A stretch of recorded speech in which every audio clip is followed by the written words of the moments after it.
That's it. Today we're trying to get into the Christmas spirit. I don't know why I put my camera so low. I'm hunching. Why am I hunching? I figure is this a good background? It's not really a good background either. Yeah.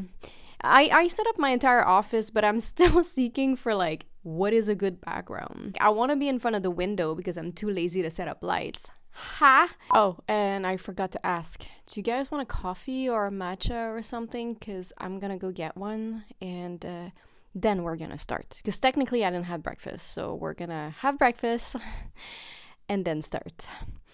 Yeah. So today's video is going to be a Christmas tree coat. Why?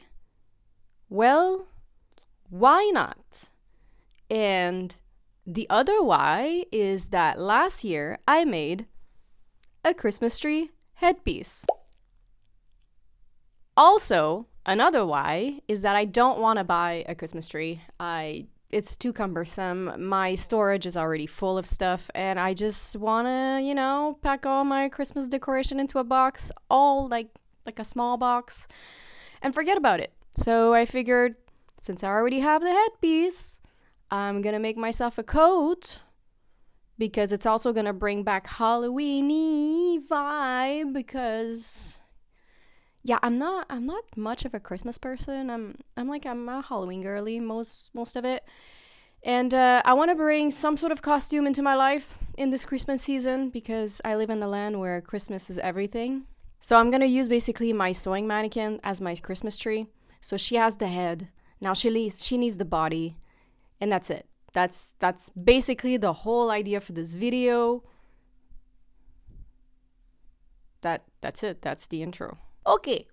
We're gonna go get something caffeinated so our brain works better, and then we're gonna get started on the Christmas tree coat, and I'm gonna bring you on this adventure and show you basically everything that I've done up to this moment, because I have done quite a lot up to this moment. I'm officially gonna start on my actual fabric, but there's been tests, there's pattern drafting, there's muslin making, and then there's test garment, and now we're at the final level. Yeah, we're just gonna go through the process, and I'm gonna give back the mic to narration Ariel with her nice smooth voice.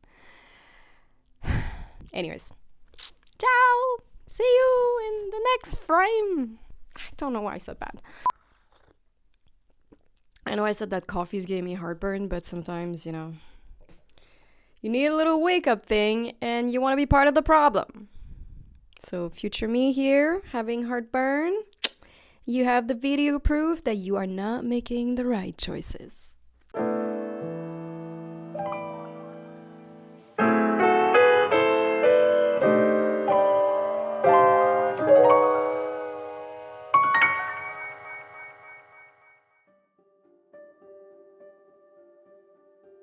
Since this will be the last video of the year, I just want to take a few minutes of your time to make a grateful list and share a few insights learned this year because 2025 has been a little bit crazy and not always in a good way. So I think it's important to remind ourselves of all we're grateful for while also making a list of what we hope to manifest for the upcoming year. If you would like to do this exercise with me, take a sheet of paper and a pencil, and let's do this while I finish drafting my first coat pattern. What I'm most proud of this year is getting back into sewing and launching this channel, as it feels like a real serious investment in my art journey and future goals. 2025 may not have been the most creative year of paintings, but I finalized many behind-the-scene logistics that should make 2026 a more dynamic year. I hope to add new artsy product to my shop next year, mostly handmade ones, and to continue getting better at this YouTube thing. I'm also going to be gentle with myself and not let social media take up too much of my life, and only update what needs to be updated when it's essential. I'll continue to nurture my Patreon community, and I'm going to detach and hopefully stop answering all those messages from people who've been scammed because it's taking a serious toll on my health and there's nothing I can do. In the future, I would like to discuss this issue further, but today is not the day. The main lesson I've learned this year has been to not let the chaos of the world disrupt my inner peace. It's too easy to watch the news and be overwhelmed by political nonsense, AI taking over all the creative job, and fast fashion suffocating our planet. Next year, I'll continue to be intentional and authentic in everything I do, while I do my part on a small scale to help our world and hopefully make it a better place. Alright, thanks for indulging me, and let's get back to the video. So, let's hope that I make the right choices for the coat.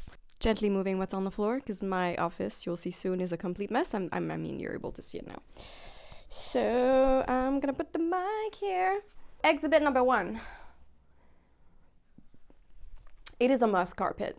I think from afar, it's gonna look like Christmas tree-ish. In my thought, there was, fluffy on both sides, and there's not fluffy on both sides.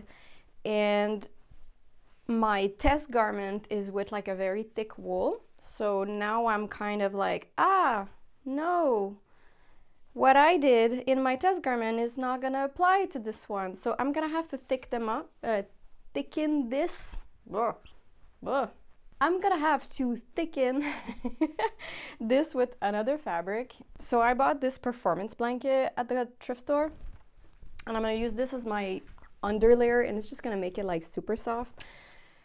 I'm basically making this like I'm actually gonna wear this coat outside, which I may during a short period of the year, during Christmas time. Maybe I'll go to a Christmas market like this.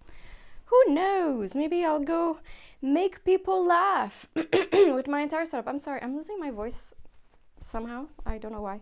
It kind of makes me a bit sad to cut through this because it's really a really nice and warm blanket. But I think under this, because it's way too thin and flimsy, it's not really gonna work out. Then I made some really cute buttons. We have a bunch of different gizmos for decoration of the coat, and I'm gonna leave that to the last minute. I'm not gonna show you right away.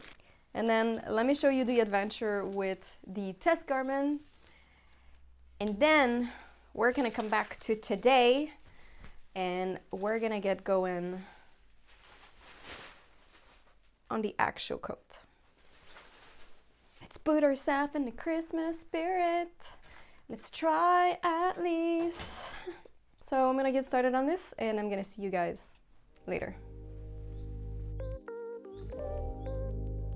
I was so lucky to find this incredible virgin wool blanket at the thrift store, and it comes from a really fancy Italian brand called Lanerossi, which has been designing and manufacturing high-quality textiles sustainably since 1817. The blanket had definitely seen better days, but after a gentle wash and a nice press, she regained a bit of her shine and was ready to be repurposed. She had this beautiful trim around it that I carefully removed before cutting out my pieces for the coat, and I'll admit that it was pretty nerve-wracking to do so, as one doesn't come across such high-quality textile often, and I didn't want to waste it. It almost felt like blasphemy to use this blanket as my test garment, but I had made 2 muslin mock-ups just before this, so I felt confident enough that it would turn out nicely, and it did. I love this coat. Despite not being fully happy with the size of the collar, it's definitely a garment that I'll be wearing over and over again and that will age gracefully. The blanket was so big that I might even have enough fabric for a second shorter coat. I hope the people at Lanerossi, if they see this, won't be mad at me for cutting through one of their amazing creation, but I think I've honored it to the best of my ability, and I'll make sure to honor the rest of the fabric once I gain more skill. After a successful test garment mock-up, it was finally time to make the last adjustment to the pattern and get started on the official coat. Oh no! Wait, what? What's this? Give me a second. Can I just stay like this? You guys don't care about the wet spot on my shirt? Oh my god, this is way dirtier than I thought. I'm not mature enough for anything that is pale. For la pièce de résistance, I decided to work from the kitchen table to have more room to lay out the pattern pieces since my office is filled to the brim, the floor is a mess, and there's no space to work. As you saw, the main outer fabric was super flimsy, so I decided to serge the performance fleece blanket to it before assembling the coat. And because I didn't feel like setting up my sewing machine, I assembled the pieces with a serger, and it created large bulky seams, so if I had to make this coat again, I would add more seam allowance to all my seams, then straight stitch down with the sewing machine and press the seam flat, plus hand sew them in place with an invisible stitch to make them less bulky and less painful for the serger. I'm legit surprised I didn't break a needle on this.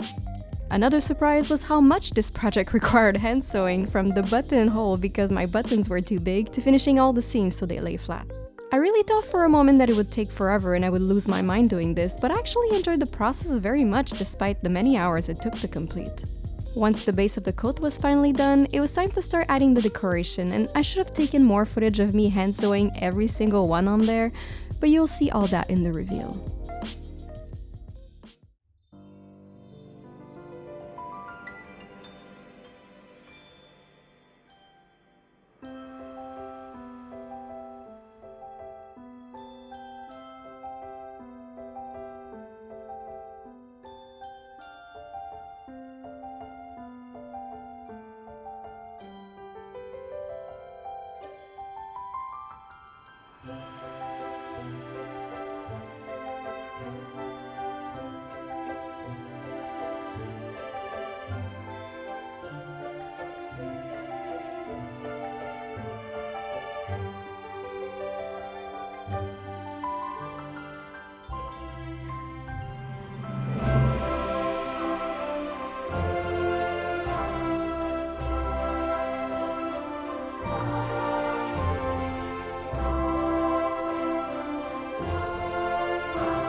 Hello there!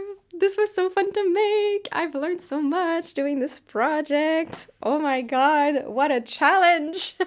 This is about a month and a half of work from start to finish. Hand sewing is super relaxing. I really thought I was going to lose my mind on this. I think I did exactly what I wanted to do. Like, I made a coat for the first time. I made something that looks like a Christmas tree that has this, well, so the first idea was punk-ish and military vibe. I don't know if I got that right. Once a punk kid and it never dies. You're either punk or you're not.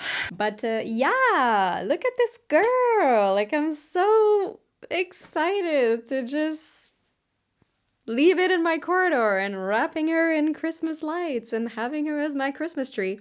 Because as I said, I'm not buying a Christmas tree, nor this year or the next one. And I wanted something special and I think I got it. And next year, I think I'm gonna make a skirt to go with it, so the wheels of the sewing mannequins are completely hidden. But hey, it looks amazing as a combo. So we have the headpiece, now we have the coat. This is the back of the coat with these little dangling acorns.